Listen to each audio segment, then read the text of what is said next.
Hello' বন্ধুসকল, আজি এটা নতুন ভিডিঅ' লৈ আপোনালোকৰ মাজত আহিছো।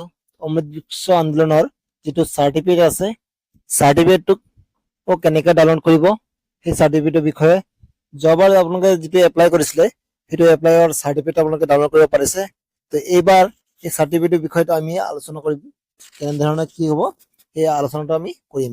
চ' বন্ধুসকল, এনেধৰণে প্ৰথমতে আপোনালোকে পাইছিলে যোৱা বছৰ এনেধৰণৰ ফটো আপলোড কৰাৰ পিছতে ইয়াতে যিটো এপছটো আছে সেইটো এপছ বা ৱেবছাইটত গৈ কিনে আপোনালোকে আপোনালোকৰ চাৰ্টিফিকেটটো আপোনালোকে ডাউনলোড কৰিব পাৰিছে। এইবাৰ যিটো আপোনালোকে চাৰ্টিফিকেটটো কেনেধৰণে পাব তাৰ বিষয়ে বহুতে মোক কমেণ্ট কৰিছে। তো বন্ধুসকল চাওক, ইয়াতে যেতিয়া আপুনি লগিঙত ক্লিক কৰিব, এই লগিঙত ক্লিক কৰাৰ পিছতে ইয়াতে এনেধৰণৰ মোবাইল নম্বৰ আৰু OTP দি কিনে আপুনি আপোনাৰ যিটো প্ৰফাইল আছে সেই প্ৰফাইলত আপুনি সোমাই যাব।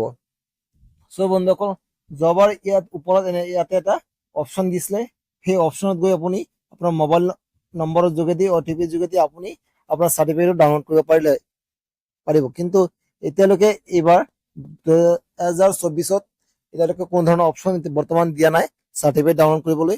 বন্ধুসকল, যদি আগন্তুক দিনত এনেধৰণৰ অপশ্যন আহে আপোনালোকে মোৰ ভিডিঅ'ৰ যোগেতে পাই যাব, ভিডিঅ'তে পাই যাব কেনেধৰণে ডাউনলোড কৰিব লাগে চাৰ্টিফিকেটখন। বন্ধুসকল, এতিয়ালৈকে অপশ্যন দিয়া নাই চাৰ্টিফিকেট ডাউনলোড। এতিয়ালৈকে আপোনাৰ চাৰ্টিফিকেটৰ কথা বাদ দি এতিয়া গছপুলিবিলাক আপোনালোকে আপলোড কৰক। যিসকল মহিলাই আত্মসহায়ক গোটত এপ্লাই কৰিছে তেওঁলোকে মিনিমাম 5টা ফটো আপলোড কৰিব লাগিব।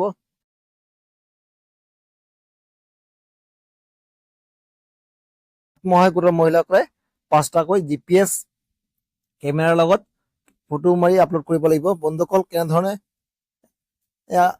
চাৰ্টিফিকেটটো ডাউনলোড কৰিব আগন্তুক দিনত যেতিয়া অপশ্যন আহিব তেতিয়া মোৰ ভিডিঅ'তে আপোনালোকে পাই যাব।